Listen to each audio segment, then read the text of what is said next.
Hello, welcome to the channel, welcome to the another video of successive way. আজকে আরও একটা নতুন video. আজকে ভিডিওটা বেসিক্যালি আগের ভিডিওটার একটা কন্টিনিউয়েশন, যেটা হচ্ছে আমরা টিউটোরিয়াল বা প্রেজেন্টেশন আর এক্সামের জন্য প্রথম যে ভিডিওটা বানিয়েছিলাম সেই ভিডিওটারই একটা কন্টিনিউয়েশন ভিডিও আজকেরটা। তো বেসিক্যালি যেটা হচ্ছে যে আগের ভিডিওতে আমি বেসিক্যালি বলে দিয়েছিলাম যে বলাটা অর্থাৎ স্পিকিংটা আমরা আগের ভিডিওতে কভার করে দিয়েছি। আজকের ভিডিওতে বেসিক্যালি আমি বলবো যে আমাদের অনেক জায়গায় বলা হয় যে আমাদের পিপিটি থাকে, ঠিক আছে, পাওয়ার পয়েন্ট প্রেজেন্টেশন থাকে, আর অনেক জায়গায় যেটা হয় সেটা হচ্ছে বোর্ড ওয়ার্ক হয়, তাই তো? অনেক জায়গায় বোর্ড ওয়ার্ক হয়, তো বেশিরভাগ ক্ষেত্রে পিপিটি হয় এখন। তো কিছু কিছু জায়গায় বোর্ড ওয়ার্ক হয়, চক অ্যান্ড টক যেটাকে বলে। তো দুটোর ক্ষেত্রেই কিছু প্রসেস আজকে বলবো যেটাতে তোমাদের ইজি হতে পারে, ঠিক আছে? যদি তোমার পিপিটি হয়, প্রেজেন্টেশন হয়, পিপিটিটা তোমাকেই বানাতে হবে, তুমি পিপিটি বানাবে। তো পিপিটি স্লাইড করতে হবে, পিপিটি স্লাইডটা দেখতে একটু যেন অ্যাট্রাকটিভ দেখতে লাগে, ঠিক আছে? কিন্তু এমন করবে না যাতে লেখা না বোঝা যায়, লেখা বা কোনো ফিগার সেগুলো যাতে না বোঝা যায়, ঠিক আছে? এবং পিপিটির ব্যাকগ্রাউন্ড কালারটা একটাই কালার করবে, ঠিক আছে? তাহলে কিন্তু ভালো হবে। মাল্টি কালারও করতে পারো, কিন্তু একই কালার করবে, তাহলে দেখতে কিন্তু অনেক বেশি সুবিধে হবে। সেকেন্ড হচ্ছে তুমি বিভিন্ন কালার নিতে পারো। ব্যাকগ্রাউন্ড যে কালার নেবে, ব্যাকগ্রাউন্ড যদি একটা ডিপ কালার নাও তাহলে অবশ্যই লেখাটা লাইট কালার দিয়ে লিখবে, আর ব্যাকগ্রাউন্ড যদি লাইট কালার নাও তাহলে লেখাটা ডিপ কালার দিয়ে লিখবে। ফিগারগুলোকে যেন দেখা যায়, ফিগারগুলোকে একদম পার্টিকুলারলি যেন চোখে পড়ে, তো সেটা করবে। আচ্ছা, এইবার ব্যাপারটা হচ্ছে পিপিটি স্লাইডের মধ্যে লেখা যখন লিখবে, প্রেফারেবল তুমি বুলেট ফর্মে লেখো, ঠিক আছে? বুলেট ফর্মে লেখো, ঠিক আছে?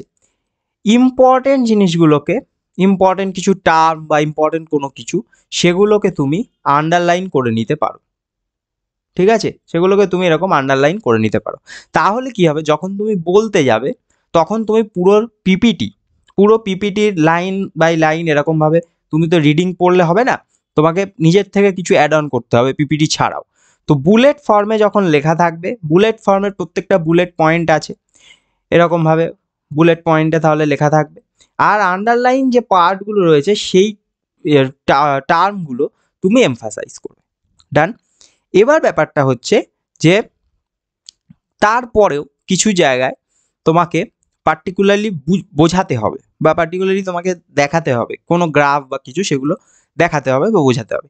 সেইটার জন্য সব সময় নিজে নিজে যাতে ওই গ্রাফটা, প্রথম কথা ওই গ্রাফটা তুমি যাতে ড্র করতে পারো, কোনো গ্রাফ ফিগার বা এরকম ধরনের যদি কিছু থাকে সেটা যেন তুমি ড্র করতে পারো। তোমার পিপিটিতে প্রেজেন্টেশন হচ্ছে, কিন্তু তারপরও যদি তোমাকে বোর্ডে ড্র করতে বলা হয় সেটা যেন তুমি পারো, এবং সেই ড্র করার পর তার আইডিয়াটা যেন একদম তোমার কাছে ক্লিয়ার থাকে, ঠিক আছে? এবং সেখান থেকে কোনো কোয়েশ্চেন যদি হয় সেটাও যেন তুমি বলতে পারো। তো যে কোনো ফিগার বা যে কোনো কিছু তুমি যদি দেখাও তাহলে কিন্তু তার আইডিয়া একদম ক্লিয়ার করে যাবে, ঠিক আছে? এই হচ্ছে মোটামুটি পিপিটি। ডিটেলসে গেলে আরও অনেক অনেক কিছু বলার আছে, কিন্তু মোটামুটি যেটা দিয়ে তোমার কাজ চলে যাবে সেইটার জন্য পরীক্ষার আগে বেশি কিছু ভাবার দরকার নেই। আর যদি বলা হয় board work, board work board work যদি হয়, বোর্ড ওয়ার্কে তোমাকে কি করতে হবে, বোর্ড ওয়ার্কে তুমি কিছু দেখতে পারবে না, বোর্ড ওয়ার্কের জন্য তোমার প্রিপারেশন খুব ভালো লাগবে। বোর্ড ওয়ার্কের জন্য বাড়িতে অ্যাটলিস্ট 5 থেকে 7 বার, অ্যাটলিস্ট 5 থেকে 7 বার তুমি জিনিসটাকে বাড়িতে করে যাবে, ঠিক আছে? একদম পুরো মানে A to Z। বোর্ড ওয়ার্কে তো তোমার কিছু করে দেওয়া থাকবে না, সবটাই তোমাকে করতে হবে। তো A to Z তুমি করে যাবে, দেখবে ম্যাক্সিমাম 2 থেকে 3 মিনিট হয়তো লাগবে, কিন্তু তুমি যখন বলতে যাবে দেখবে 2 থেকে 3 মিনিটটা অনেক টাইম মনে হবে।